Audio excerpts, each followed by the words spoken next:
I guess we can begin at 7 o'clock. Welcome to our October meeting of the Shrewsbury Historical Society. We have a great program lined up for you tonight, but before we get going, we have to take care of a little society business. First off, I'd like to ask that we could begin our meeting with a moment of silence for a recently departed member, Carl Larson. Thank you.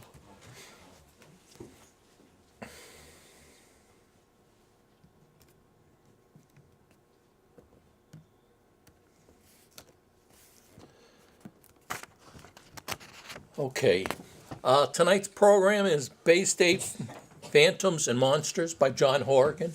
If you remember, we had John here before. He's given us another couple of good talks. So, Mr. Horrigan.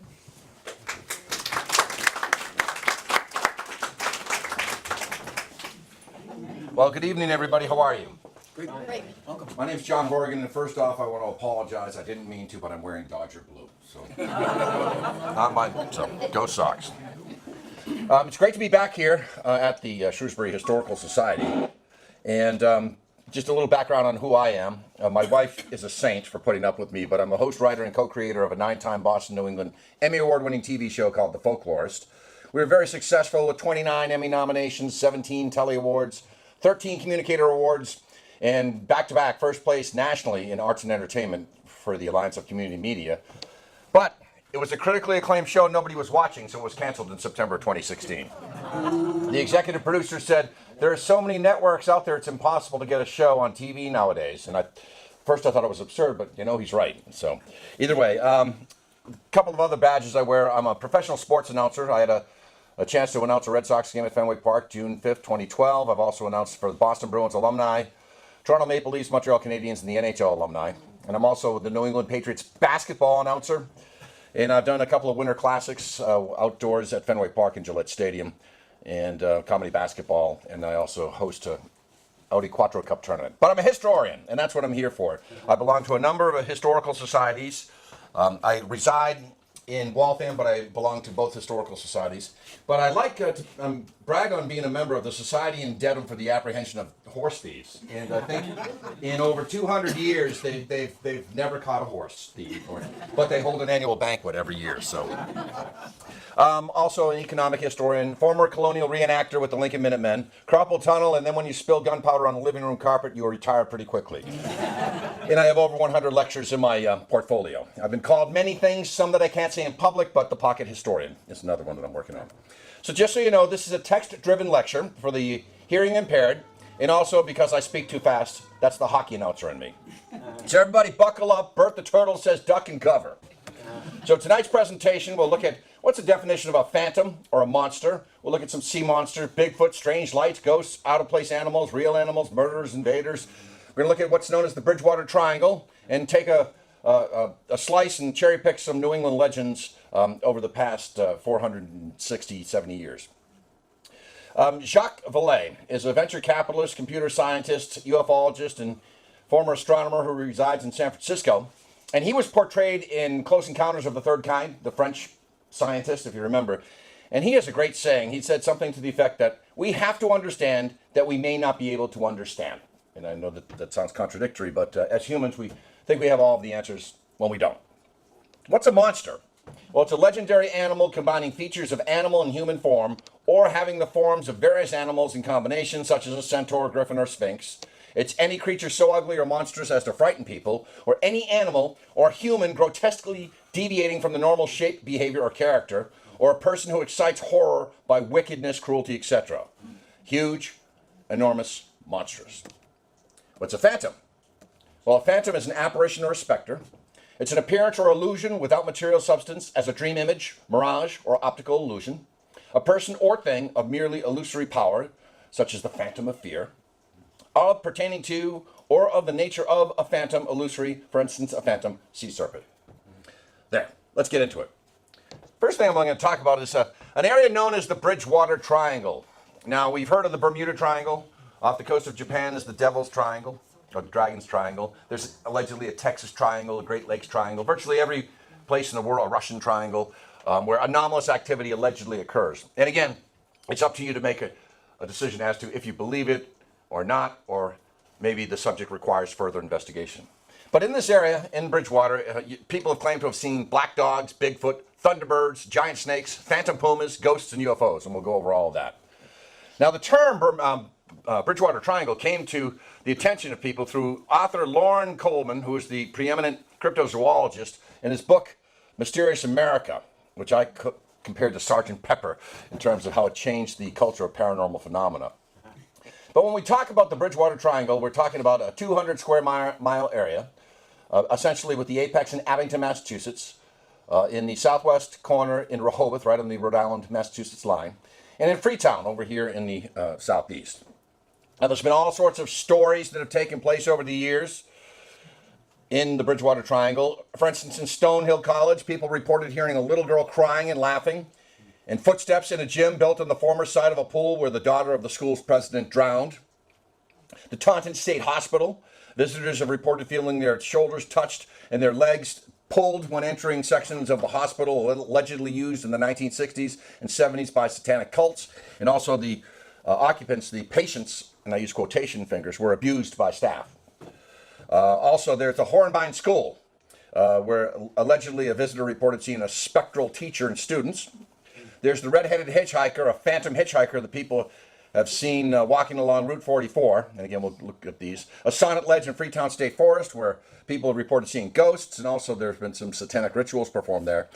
And then finally, Copacut Road. This is known as the Mad Trucker of Copacut Road. Travelers have reported a truck driver following them, flashing his lights, honking his horn, and making wild gestures with his hands. And then suddenly the truck disappears. Now, of all the things that I've looked at tonight, I think I've found out what this is. It's an Amazon.com driver.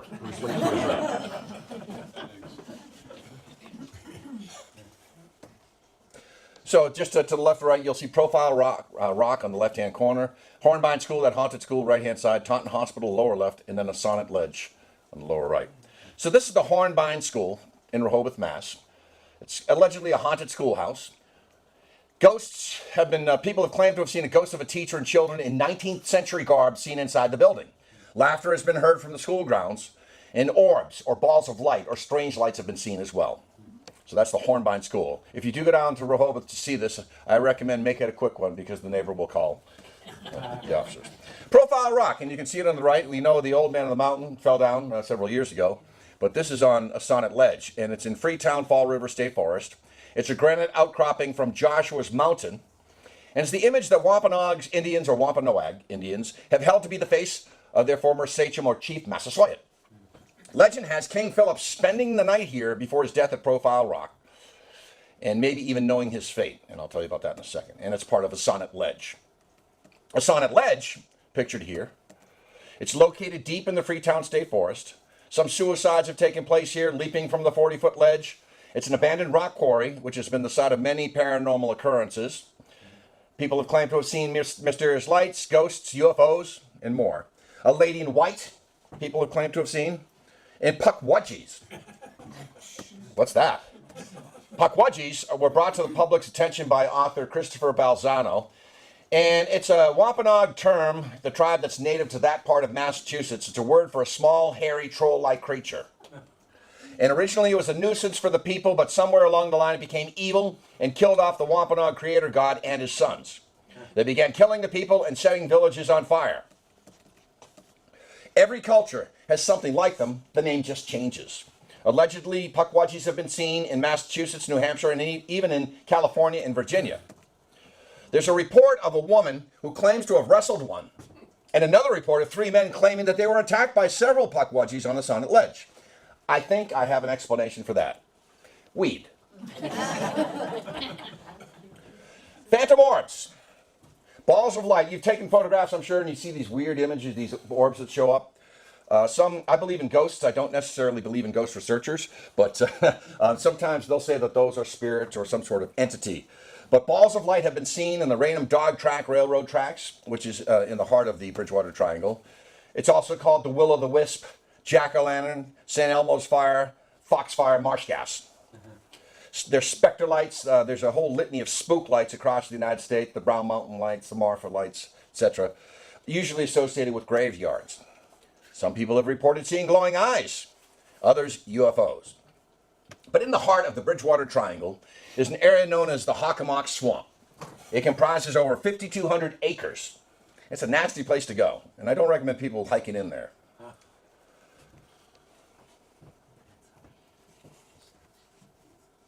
It's known through Native American tongue, Algonquin tongue, meaning Hockomock means place where evil spirits dwell. And that's just showing you how thick it is. Native Americans considered the swamp a sacred place, and they were forbidden to go there. Some tribes called it the Devil's Swamp. There were several skirmishes that took place during King Philip's War in the Hawk, nicknamed. Gruesome atrocities were committed by both parties, both the settlers and by the Native Americans. And a curse is said to have been placed on the area by the Ponkapog or Ponkapoag tribe. Some have claimed to hear a whooping in a Native American tongue from deep within the swamp. Phantom campfires and a ghostly canoe paddler allegedly have been seen on Lake Nippanicket. Now let's talk about King Philip's War. Fire was used for the first time in the continental United States as a siege weapon. You can see it here. And basically, King Philip's War was a vicious war that raged between Native American tribes and Puritan settlers in New England from the year 1675 through 1676. John Sassman, who was part Native American, part settler, was found on a frozen pond, and that's what set off the hostilities. Metacom, that we called King Philip, became the sachem, or the leader, of the Wampanoag tribe, and he led deadly raids and fire sieges on colonial villages. He was eventually hunted down by Captain Benjamin Church of Plymouth Colony. He was beheaded, drawn, and quartered, and his head stood on a pike outside the gates of Plymouth plantation for several years. As a warning. Now, there's also a place off of Route 44 known as Anawan Rock. Right there. After King Philip was killed, Anawan took control of the Wampanoag Indian Federation. He was captured at Anawan Rock in Rehoboth, Massachusetts, and there have also been reports of orbs, balls of light, phantom campfires, smoke with no source, and the sound of chanting in an Algonquin tongue. Also, though, as I mentioned, it's 5,200 acres of swamp and freshwater ponds in the Hockomock Swamp. There's actually sinkholes, suction mud, and even quicksand, according to some people. Large poison ivy growth, poison oak, poison sumac, 15-foot cat and nine tails, thorny thickets. It's the site of a desecrated Native American grave site, some thousands of years old. In fact, archaeologists discovered a 6,000 BC Native American burial ground on Grassy Island. That's old. And according to the story, as they were excavating the site, a strange substance oozed up from around the skeletons and reacted to the air, causing all of their photographs that they had taken to come out black. There are giant insects, poisonous spiders, including the brown recluse, dragonflies the size of B-17s, angry mosquitoes, pick your poison here, Triple E, West Nile virus, they carry them, leeches and ticks carrying Lyme disease, large wasps and very aggressive hornets, even fire ants. You still want to go down to the Hockomock? They have giant reptiles too, gigantic alligator snapping turtles, giant snakes the size of stovepipes, black racers and water moccasins. Those are giant water snakes. Oop alligators. That means out-of-place alligators. People took them for pets in the 70s and 80s, and then they just deposited them in the swamp. In fact, there was an alligator seen in Dedham, Massachusetts, in one of their ponds, Wigham Pond, about 15 years ago. Freshwater eels, large bullfrogs, and is there a lake monster, as I mentioned, in Lake Nippanicket. So, what about the mammals? There are rabid bats, fisher cats, black bear, porcupine, skunks, raccoons, and coyotes and wolves. Now let's get into it. So let's take a look at some of the tales that have been told. Now, in 1970, there was a spate of sightings of a hairy bipedal creature. Some people call it Sasquatch, some people call it Bigfoot, some people call it a bipedal bear. The only bipedal bear I know of lived in Jellystone Park looking for picnic baskets. Story goes something like this. April 1970, residents had called the Bridgewater police station saying that their gardens were being trampled. They found large footprints, pumpkins being eaten, fences knocked down, even a chicken coop being broken into. So they dispatched a police officer for surveillance. And one night, as he's sitting in his cruiser, lights off, he sees what he described a bipedal bear run by him. He puts on the spotlight, and it went behind a shed. what the heck was that? Then all of a sudden, something was shaking his bumper. And he put his foot on the brake, and he said with the red taillights, he could see a furry torso. Of course, he was subjected to scorn and ridicule, and they kept it hush-hush in the department, but it was one of the stories that Lauren Coleman had found for his book, Mysterious America. So there are people that still go to the Bridgewater Triangle today and claim that they see all these effects. And sometimes my suggestion to them is maybe cut back on whatever you're taking, or maybe get a pair of eyeglasses. But anyways, this guy here, Jason Lorifis, in 2009 called me and said, I found Bigfoot tracks. Now to find tracks, Bigfoot tracks, and cast them, especially if you've never done them before, which Jason claimed, it's very, very difficult. But I mean, right off the bat, with what he's holding here, and this footprint are two different footprints, right? So that's much longer than that, so gotcha. Now, the red-headed hitchhiker of Route 44, okay? There's a legend of a mysterious red-headed hitchhiker who terrorizes motorists, and he haunts a stretch of Route 44 in Rehoboth, Massachusetts. The specter is seen on dark, lonely nights, and it's claimed that he commits frightening acts. His hair is always red, and he's always dressed in a plaid shirt. One woman reported running over a man fitting that description late one night. And I wish I could be more vague and ambiguous than that. But the man seemingly appeared out of nowhere, and the woman, taken by surprise, had no time to prevent a collision. When she jammed on her brakes and leapt out to investigate, she found no evidence of anyone being in the road at all. She did hear, however, a cackling laugh emanating from the woods alongside her. Frightened, the woman returned to her car and continued on. A few minutes later, the same thing happened again. The man appeared, and once more she hit him. Too frightened this time to leave her car, the woman rolled down her windows to inspect the road. After seeing nothing, there was static on the radio, and the disturbing laughter returned. So legend has it that if you flash your headlights and honk your horn 3 times near the Rehoboth-Seekonk line at the sign, the hitchhiker will magically appear in your back seat. I did this, and I got pulled over by the cops. I also produced a CD along with Steve Russo in 2006 called The Mysterious Bridgewater Triangle. We got 3,000 CDs pressed. To this date, now 12 years later, we've sold 14 copies. Now I'm going to show the first video. This is about a UFO seen by 2 reporters in 1979. Time viewers of Channel 5 know the name Steve Sprasia. Steve was a reporter for News Center 5 for 16 years until he moved to North Carolina in 2005. And before that, Steve was a local radio reporter. That's when he became part of the story of the Bridgewater Triangle. The spring of 1979 proved to be the most active period of documented UFO sightings in the history of the Bridgewater Triangle region.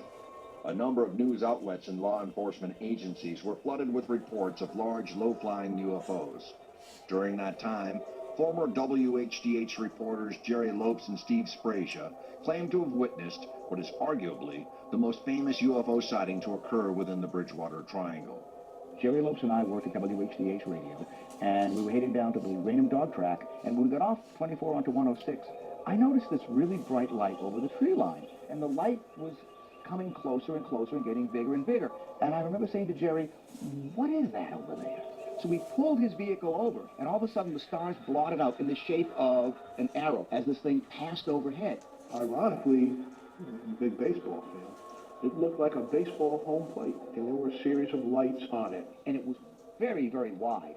Perhaps the width of now, we'd say 5 747s wing to wing. It looked like it had a little cord or something hanging off of it. The sparks were coming off of it. I almost felt like I could throw a rock at the thing. It seemed that close to me. This was pretty much the shape of it. And this thing passed overhead like this. For me, what first attracted me was this light that kind of came into our field of vision, just like that.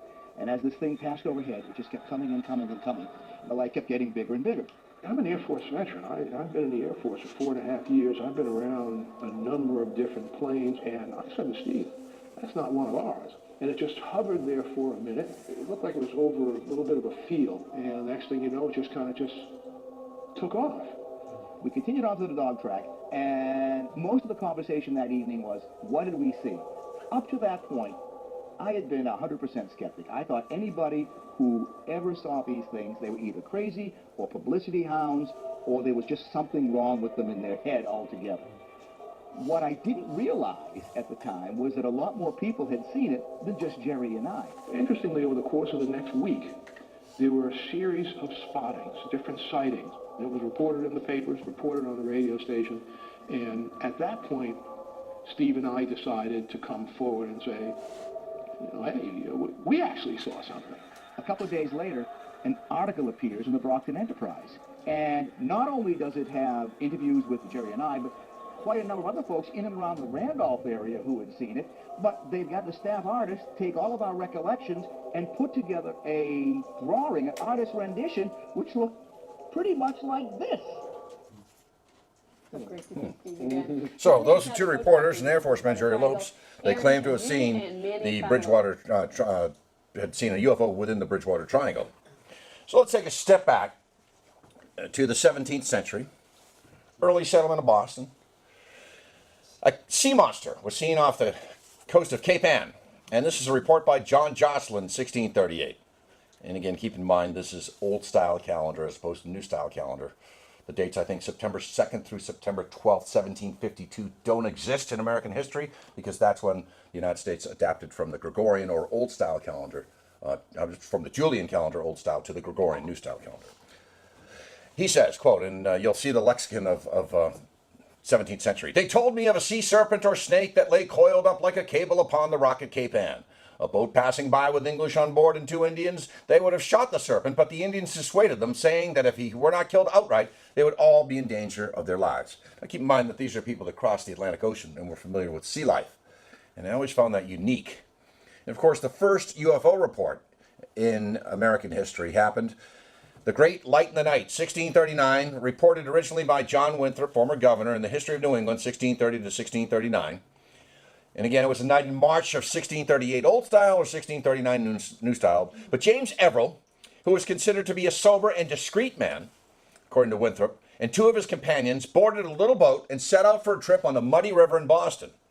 They'd been moving downstream for about a mile when the 3 men were suddenly confronted with the appearance of a huge, bright light hovering in the sky that, quote, flamed up as it hovered and appeared to be about 3 yards square.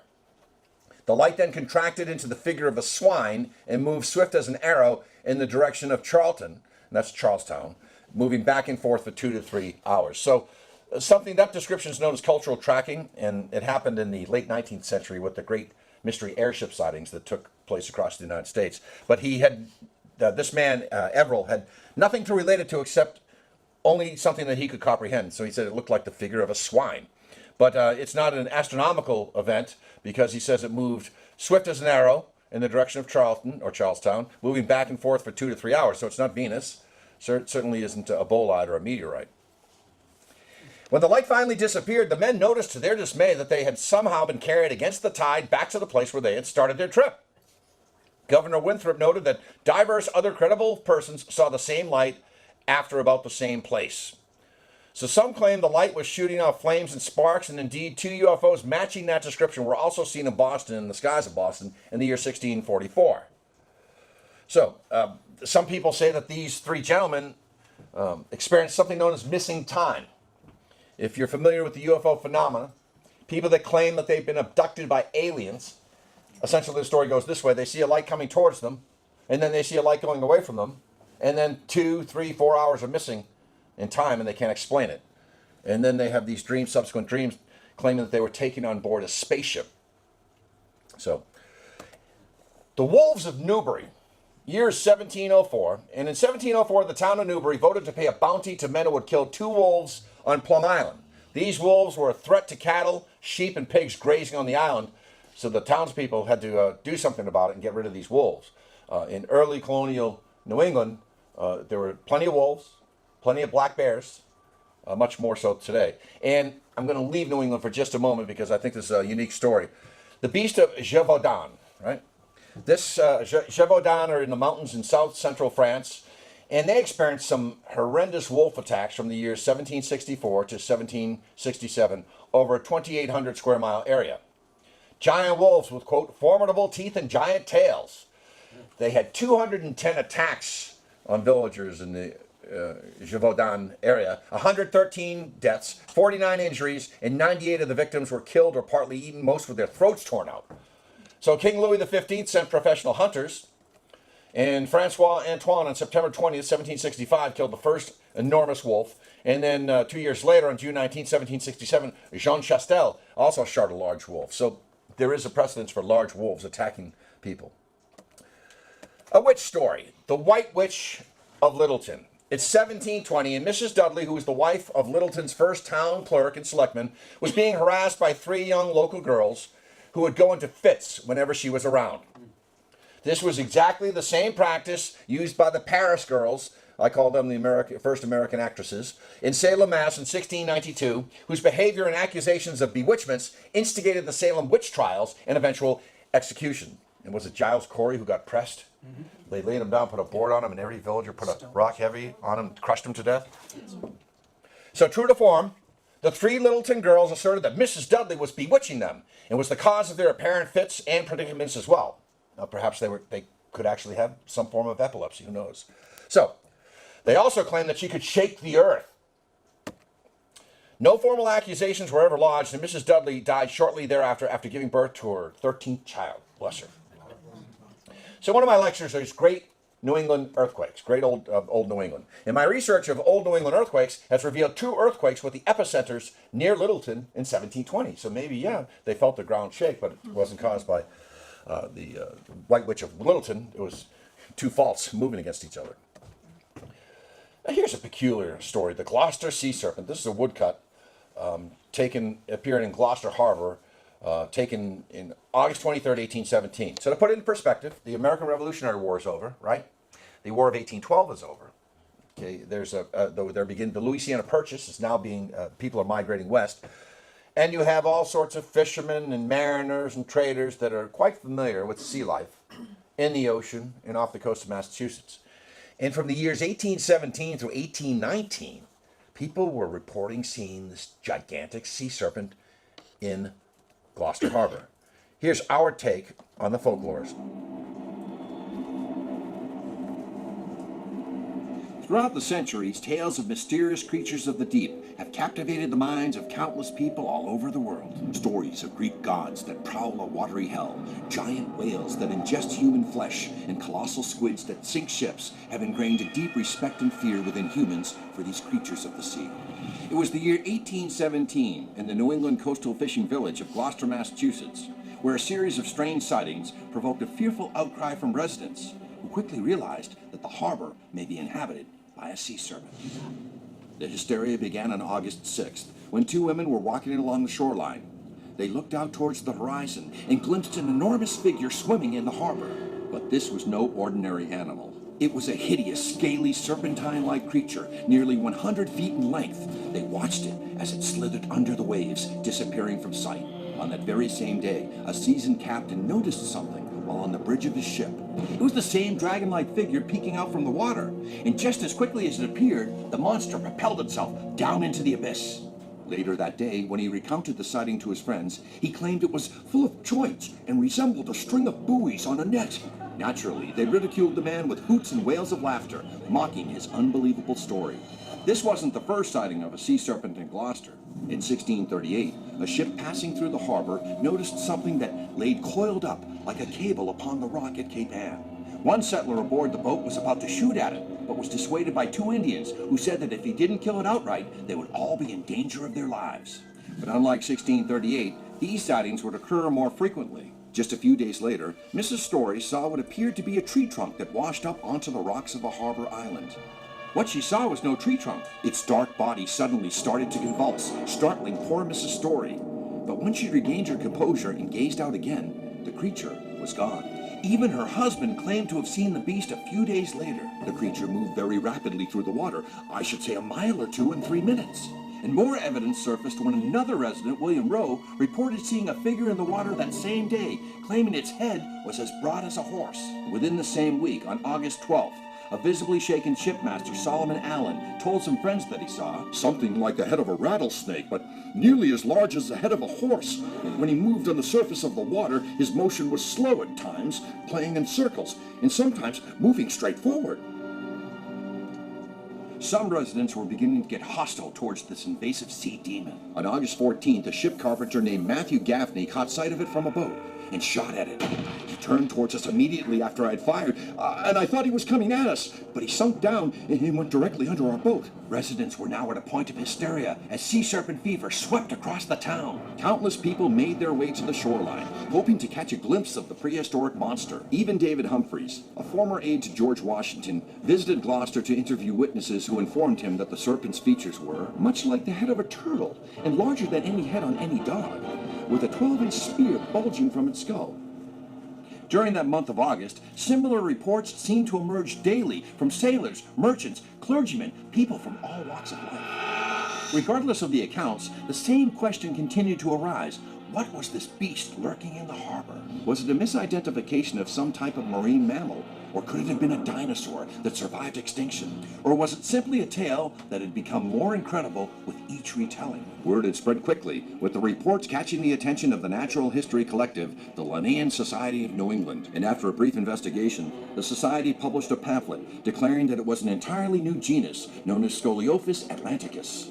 They claimed that it was a breakthrough in the field of natural history, and there were even some reputable sources who came out in support of their alleged discovery. But newspapers viewed it as a sensationalized hoax meant to promote the city of Gloucester, and playwrights would ridicule the city with plays like Gloucester Hoax, a dramatic jeu d'esprit in 3 acts. By the end of the year, there had been 18 documented sightings of the creature. And while sea serpent fever has died down since 1817, there have been reports of denizens of the deep that have occasionally surfaced off the coast of New England. But whether these sightings were of a creature beyond belief, or if they were just a sensationalized interpretation by an excited town, the mystery of the Gloucester sea serpent still lingers to this day. So that guy told it much better than I could ever tell it. He, like me, doesn't have a comb. How many people have been to George's Island, Boston Harbor Islands before? 1, 2, thank you. 3. Boston Harbor Islands are magnificent. If you don't mind, this is The Lady in Black. It's a story about Melanie Lanier and her husband Samuel Lanier at Fort Warren, and a guy by the name of Colonel Dimmick.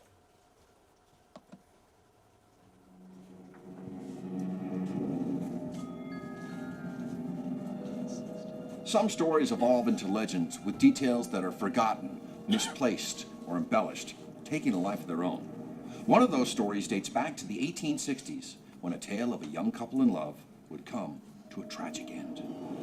The American Civil War is raging, with hundreds of Confederate soldiers imprisoned within Fort Warren on Boston Harbor. According to legend, one prisoner, a young Lieutenant Andrew Lanier, had recently been married just weeks before his capture. Forced to live out his days in the corridor of dungeons, he was desperate to make contact with his beloved wife back home. Somehow he was able to send her a message, hoping that one day she would come to free him from his grim fate. Then, on a rainy night in January of 1862, his wife Melanie, dressed as a man and armed with a pistol, set out to free him. Upon landing at the fort, she managed to sneak by the sentries and slip into the corridor of dungeons. She whistles an obscure southern tune, which she knows only he would recognize. And there, standing in the shadows, was his long-lost love, holding the keys to a cell. I can't believe it's you! Hurry! Time is of the essence. The door swings open, and the two race down the hallway, but the commotion catches the attention of the guards, and Colonel Justin Dimmick is sent to investigate. As the couple rounded the corner, they were confronted by the colonel. "Stop where you are!" Our startled Melanie raises her gun and fires. She stands there dazed. She sees her husband lying on the ground. Her gun had backfired. The shot she had intended to save her husband's life had taken it instead. Colonel Dimmick had no choice but to try her as a spy and a traitor, and he sentenced her to hang. And before her execution in February of 1862, Melanie had one final request: to be dressed in women's clothing. But all they could find for her to wear was a long black robe. Some people claim that a ghostly figure wearing a black robe haunts those who visit the fort. In the 1930s, when a soldier stationed at the fort was climbing down a ladder, he suddenly heard an ominous voice. Many variations of the story have been told over the years, since folklorist Edward Rose Snow first popularized the tale in the early 20th century. Whether you believe the account to be fact or fiction, no one can deny the lasting legacy of the lady in black. And just as a follow-up to that, my brother James investigated this and could not find the name Samuel Lanier in any ranks of Confederate soldiers. And in looking at the logs of prisoners at Fort Warren, he never found the name Samuel Lanier. So, lady in black, lady in white, lady in gray, lady in blue, lady in red, stories across the United States. This is the haunted Hoosac Tunnel. I'm not going to show the video unless we have time, but I know that we're running here. And, but basically, it's a long tunnel that took over 20 years to build. Dozens of lives lost. It's in western Massachusetts. It was considered an engineering feat at the time, but they nicknamed it the Bloody Pit from all the people who lost their lives in the construction of this tunnel. And locals in the area still claim that strange winds, ghostly apparitions, and eerie voices are experienced around and in the daunting tunnel. I know when our production crew went out to film this that they, against better judgment, walked a mile into the tunnel, and they reported hearing odd sounds. But it could be, again, the wind rushing through a tunnel underneath a mountain like that. The mystery airship. This is always good. The mystery airship of 1909, right around in this area. Airships were seen around the world. And just to remember, you had David Schwartz, Count von Zeppelin, and Dr. Karl Wolfert were all flying dirigible prototypes in 1909 after the first steam balloon was flown by Henri Giffard in 1852. And, of course, the Montgolfier brothers flew in Paris before some American dignitaries, I believe, including Thomas Jefferson, in 1789. So, keeping that in mind, the first dirigibles or prototypes, Count von Zeppelin, 1900, just some other ones. So, people were reporting seeing these scare ships around the world. And in fact, Halloween night, 1908, once again, we go back to Bridgewater, and fittingly, two undertakers on their way from West Bridgewater to Bridgewater, said they saw in the sky what looked like a giant lantern, and they watched it hover for nearly 40 minutes. On the evening of December 23rd, 1908, the Boston Herald reported on its front page the following account, which read in part, it's a fascinating account, Worcester, agape at airship lights. Wallace E. Tillinghast may have been flying above the city. Business at standstill while people watch. Wallace E. Tillinghast was an eccentric inventor who lived in West Boylston out in the woods and had a very secret laboratory. Problem is, he was in Europe at the time of this sighting, but he was blamed. He was the culprit. That's a depiction of what people saw that night. And again, if you're in 1908, 5 years after the Wrights flew, you shouldn't be flying around at night. From the Boston Herald. Fully 2,000 people, that's 2,000 people, stood on Main Street tonight and watched a mysterious light which traveled from 80 to 1,000 feet above the earth, for a time passing up and down over the entire city from east to west, and later describing circles nearly over City Hall. The only explanation that could be given tonight was that it was Wallace E. Tillinghast and his airship. Last night a strange light was also seen over Marlborough, and I'm sure Shrewsbury has some history there. But that's the actual article that I clipped there, and Worcester masked man who says he invented marvelous aeroplane missing during flight of the visitor. So he wasn't even in town during that time. So there was a series, though, around the world of mystery airship sightings the next year, 1909, not only in Massachusetts, New England, but also in New Zealand. In fact, Maori Aborigines recorded what they saw, and they actually made drawings of what they saw in the sky, which is pretty cool, pictographs. And later reports came from the United Kingdom from 1912 through 1915, just as the Great European War, World War I began, but this was seen in Wales, for instance, at Cardiff. So, and again, they're just coming out of what I like to call the first era of yellow journalism or sensationalism, basically in the 1860s through the late 19th century, and of course we're in the second era today. And here's another one, 1941. Now, I'm currently working on a book on U-boat sightings and encounters off the New England and American coasts. And this is December 9th, 1941, the Brooklyn Eagle. New York-bound enemy planes alarm entire Northeast. Huh? So the Germans did not have an operational aircraft carrier. They had an aircraft carrier fitted out, but it was not operational. Never went to sea trials, called, I think, the Graf Zeppelin. So they had no presence in the Atlantic Ocean. And I just looked at some of this, and I got into some of the records. Boston police were called to Boston to seize their arms, to get their arms ready. Now, this says, New York City and the entire Northeast coast today had its first air raid alarm. And again, it could be a test. New Yorkers found themselves in the midst of what they had heard about in reports from Europe and Asia. Enemy planes were approaching Long Island from New England and then from off the Virginia coast. Bombers apparently were heading for the Brooklyn Navy Yard and for Mitchell Field. and other points.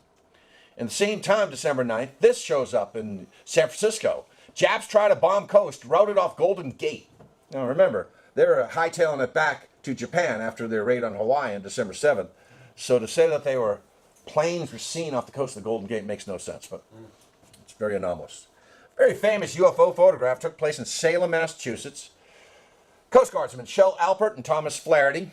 I believe Flaherty was in sick bay, and later on he revealed he was in sick bay because he had too much cheer the night before. But anyways, it was Sunday, I believe in July, and this is the Salem power plant, when Alpert called to Flaherty, grab your camera, look at what's outside, and he snapped these photographs, and it went what we would call today viral, went around the world, and dubbed them the Salem Orbs of 1952.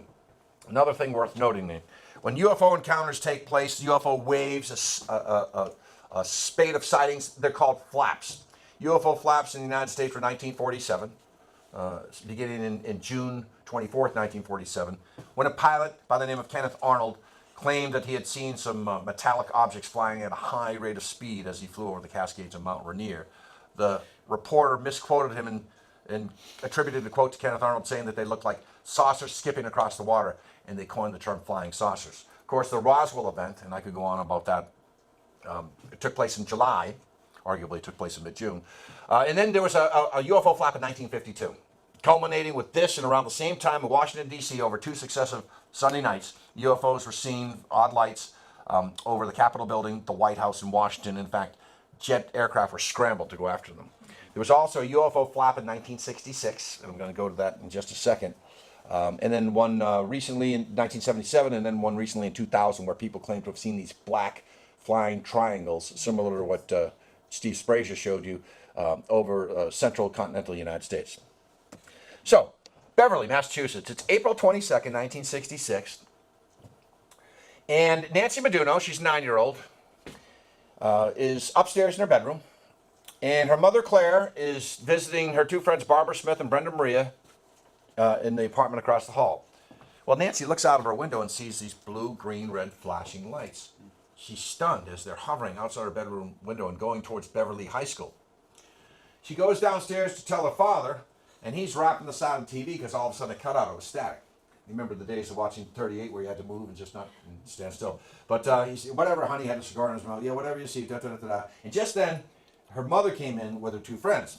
Mommy, I saw the strange lights outside. So she went out along with the 2 friends. The husband stayed inside. I probably got the picture back. And they saw the craft themselves hovering in the sky near the football field, Beverly High School. They call the police. The police come in. Yep, yeah, okay, sure. You probably saw a helicopter or a blimp. What the heck is that? They saw it, and they slowly followed it down to Beverly High School, and the entire encounter took about 40 minutes, and the police officers swear the thing just darted off into the sky and left, but it falls right in the middle of the UFO flap of 1966. I remember this one, even though I'm only 29 years old. Twice. Manshill Beach or Manhill Beach, Scituate, Mass, November 1970. I remember this because I was listening to a Bruins game on the radio with my brother.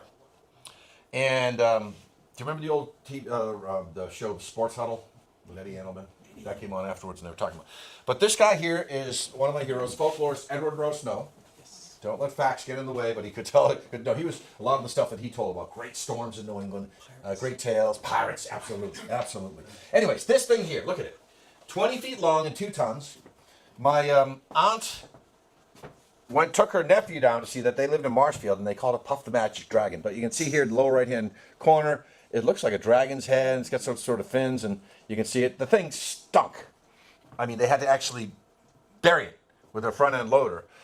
Traffic came down all night down to Scituate, blocked off the roads. Even some restaurants were taking advantage of the tourism, changing their menu to like seafood chowder. It wasn't, or sea serpent chowder, etc. But it was a bizarre creature. They call them today globsters. Usually after big storms, these carcasses wash up on shore. Some of them have been deteriorated, being exposed to the ocean over the years and being tumbled around. And anyways, they said that, well, that's not a sea serpent or a sea monster. It's a decaying basking shark. Now, basking sharks, just they eat plankton. and they're herbivores. But essentially what they said, if you look at ABC on the left-hand side, that its dorsal fin decayed and fell off, so did its lower jaw, and that's what they saw. So you saw this. Now I'm going to go back to that. So that's a basking shark. Is that a basking shark? I don't think so. No. November 1970, Man Hill Beach Monster. Now, Bird's Hill Thunderbird. I used to live in northeastern Massachusetts, and this was just around the corner. Throughout time, people have claimed to have seen prehistoric birds, a pteranodon or a pterodactyl overhead. I remember as a young man reading about a story of 4 school teachers in a carpool in Denton, Texas, seeing one of these hover over. They all pulled over, and 4 teachers looked up in the sky as this thing that should have been dead for millions of years was hovering above. Well, according to, in the spring of 1971, police officer Thomas Downey was traveling through Easton to his home in Norton when a large bird landed in front of his car. He stopped short. He estimated the bird to have a wingspan of 10 to 12 feet and had glowing eyes. The bird flapped its wings, rose up, and flew over his car. His description was that of a pterodactyl. Of course, he was scorned by fellow officers and nicknamed the Birdman. And in fact, when contacted about 10 years ago, he hung up on me, but he didn't want to change his story. I've actually located the exact area where this event took place in Mansfield. But other people have claimed to have seen thunderbirds in the Bridgewater Triangle. There we are back again. 1998, a man reported seeing 2 gigantic birds engaged in a pecking talon battle above the Hockomock Swamp. A woman driving in her car with her husband in 1999 claimed that a gigantic bird with characteristics of a pteranodon, a type of pterodactyl, came out of nowhere and swooped at their vehicle, nearly hitting the windshield and startling the couple. Now, we are in the age of the scavenger, right? You can see huge hawks, crows, even vultures are making a comeback. I mean, it is the scavengers, it's a scavenger's market in terms of birds. So there are gigantic birds around, but this is people that swore that that's what they saw. How about the demon dog of Abington? Spring 1976, a giant black dog is seen ripping at the throats of 2 fallen ponies owned by firefighter Philip Kane in Abington, Massachusetts. A lot of the residents called into the police department over the next few weeks claiming they saw this giant black dog. What are you going to do about it? It had glowing red eyes, etc., etc. And the last person to encounter it was Abington police officer Frank Kern, who claimed that he fired multiple shots at point-blank range, but the dog just ambled down the railroad tracks, looked at him, and then, as if it was unharmed, and was never seen again. Massive search posses were dispatched, spearheaded by police and environmental officials after several residents reported seeing it. Now, black dogs, hellhounds, are portents of evil and approaching death in British Victorian literature, namely Sir Arthur Conan Doyle in his novel The Hound of the Baskervilles. The Dover Demon, 1977. It's spring vacation in Dover. April 21st over the evening of April 22nd, 1977. Bill Bartlett, age 17, and his friends were driving on Farm Street in Dover. And again, I walked these streets, and when they saw a spindly tan-colored humanoid crawling along a stone wall with glowing green eyes. Again, it's your prototypical alien. That's the painting that Bartlett would make afterwards when he got home. Now, they were drinking and smoking dope with the rock and roll blaring. So Bill turned the car around. Did you guys see that? What? Turned the car around and the thing was gone. So it's Bill who was the only witness. But an hour later, John Baxter, age 15, was walking home when he saw a bipedal creature similar to Bartlett's running into a gully and standing next to a tree. Essentially, he was coming on the street, and he thought it was one of his friends that he called Five Past because he had a big head and he listed to the side, kind of like that Red Sox reliever Brashear. I call him Five Past because his head's always like this. He's a good pitcher, though. But anyways, they came eye to eye, and the creature ambled off into the gully. He heard it splash, and then John Baxter, unwisely followed it, and that's what he said. He saw the thing clinging to a tree, eyes glow faintly, a silhouette, feet molded to rocks. You know, it's about 12:30 a.m. at night. And then the following evening, Abby Brabham, age 15, and Will Tainter, her boyfriend, age 18, claimed to have seen a similar-looking creature from Tainter's car crouched down by the side of Springdale Avenue, just under a bridge in a stream, and that's her depiction. But instead of having red eyes, it had green eyes. And then I took a train ride with my wife a couple of weeks ago on the Cape Cod Canal. They take a train ride. It was nice, and the curator was very knowledgeable, and I told her, did you ever hear about the Pamit Puma or the Beast of Truro or the Chiquesset Cougar?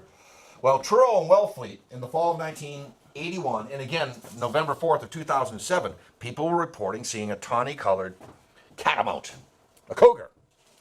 And how did it get to Cape Cod? How did it get across the Cape Cod Canal Bridge? Was it a pet that was released? Certainly couldn't swim the canal. But there are other cougars that have been seen in Beverly 2003, in Acton 2004. And I know personally when I was living in northeastern Mass, mountain lions, and I was told this by an environmental official, allegedly were extinct east of the Mississippi River since 1889. And the last one was shot and stuffed, and I believe is in in Brattleboro, Vermont, I believe, in Town Hall, stuffed, but somewhere in Vermont. But I spotted one, and they were spotted in Easton and Mansfield, 1993. And in Northeastern on Chestnut Street, while I was viewing the planet Mercury at dusk in the late summer of 2001, I had a telescope.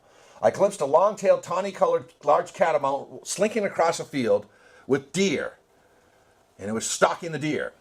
And the startled deer scampered away, and then the large cat slinked off into the tree line. I saw this. I wasn't smoking dope or drinking. I mean, I was there to see the planet. And also, black cougars have also been reported. So I think that the environmental officials are hesitant to tell people that there are cougars because there have been cougar attacks. You probably heard out west, etc. But I still think they're viable. All right, here we go to the freak zone. Phantom clowns. In 1981, there was a rash of evil clown sightings in Brookline and several other Massachusetts towns, including Randolph. Clowns in a van with ladders on the side tried to lure children with candy into their vehicle. One clown, and I call it, was reportedly porky pigging. Porky pigging. That is, he was driving around with a shirt but no pants on.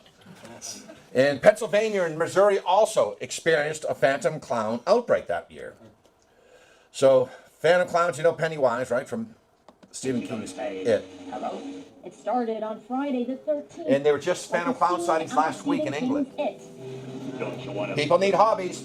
A creepy clown who resembles the Pennywise character in that movie, lurking the streets. His identity is a mystery. He posts photos of his exploits on Facebook, along with messages that end with Stephen King's signature, beep, beep. And here's another one I want to show you.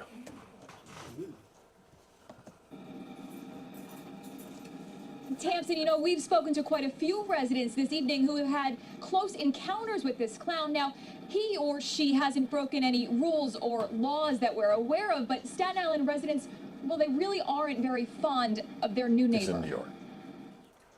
You saw the clown. Yes, I have. I saw him when I was going to my my girlfriend's nephew's birthday party in Grasmere at the train station.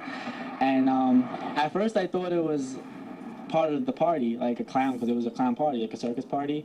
And we were looking outside, and he was just standing there with the balloons. Frankie Paterno can't shake the image of what he saw on Saturday near the Grasmere train station on Staten Island. And he started waving, and I was like, is he supposed to be here? And they were like, no, he's not. He's just standing there, and he was just like looking at traffic and stuff. People on Staten Island are baffled by this mysterious clown that's recently been spotted in Grasmere, also reportedly near the Richmond Valley train. So, phantom clowns. So, I guess in closing, if there's anybody here that has any stories that they would like to relay, we can turn the lights on at this point in time. Anybody have any stories of ghost stories? I'll tell you a couple of mine. Strange sightings in the sky. Come on, fess up. They say 1 in 5 has a story. Thank you.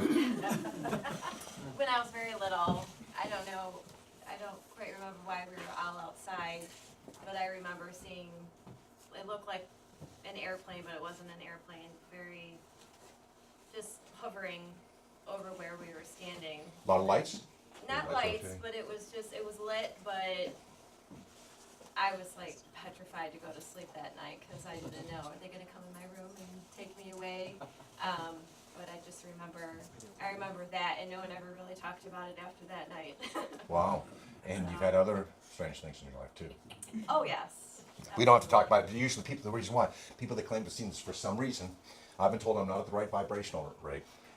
They see other things. My wife, for instance, in our first apartment together, she said it was built in 1885. She said there's a lot of transient spirits moving through, etc. She's kind of a medium. And no one, like, because I even told, this is not really about the spaceship, but like I remember being little, like 8 or 9, and hearing things in my room and whispers and different things like that. And my mother, I never told my mother as a child, but as a grown up, I did tell her, and she's like, well, how's that possible? It was a brand new house. house, it was this, that, and the other thing. And I'm like, well, that obviously doesn't matter because our house is built on the ground and, Could you have know, been an ancient burial ground. but yeah, I'll never forget that night because it was just this thing in the sky that was just kind of like hovering over our neighborhood, and woke up the next morning and nothing was ever said about it again. Yep. I had kind of a similar experience in 1966. My father, and nobody ever talked about it, but called us out. Look at kids. Yeah. And I was 5 at the time, and it looked like Lost in Space going by. And then, oh, it was Goodyear Blimp. Anybody else have a story? And then I'm going to tell you my 2 stories. Yes? No, I work in Middleton, Massachusetts.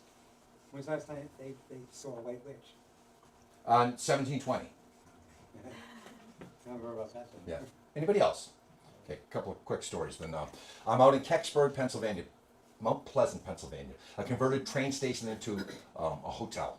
There's me and the Canadian UFO researcher staying in the hotel. The pastel colors painted on the walls. And I was just tweaking my lecture because I had to head into Kecksburg, where allegedly a UFO crashed in 1965. Kecksburg, Keckburg, you can look it up. And I'm watching some basketball on thing, and I close up my laptop, I go to sleep, and I hear, just as I lay down, I open up the door, look down the hall, and it's just the nightlight on, nobody's there. And that's odd. So then I heard on the 3rd floor, because I'm on the 2nd, like furniture being moved. Like, have you ever anybody seen the movie Sling Blade, where he drags the furniture across the floor like that? So what's that? So then I go back to sleep, and then I'm kind of hesitant the whole night. And then it's just at dawn. It's like 5:30 a.m. and I hear, they're right over my head, and it was loud. And I jump up and I look out the window, and there's nothing there. It's cold. So I go downstairs and checking out, and she says, "How was your stay, Mr. Horrigan?" I said, "Well, somebody was moving furniture last night, like at midnight. What was that all about? What are you talking about, sir? There's no 3rd floor. This is an attic, but there's nobody up there." Okay.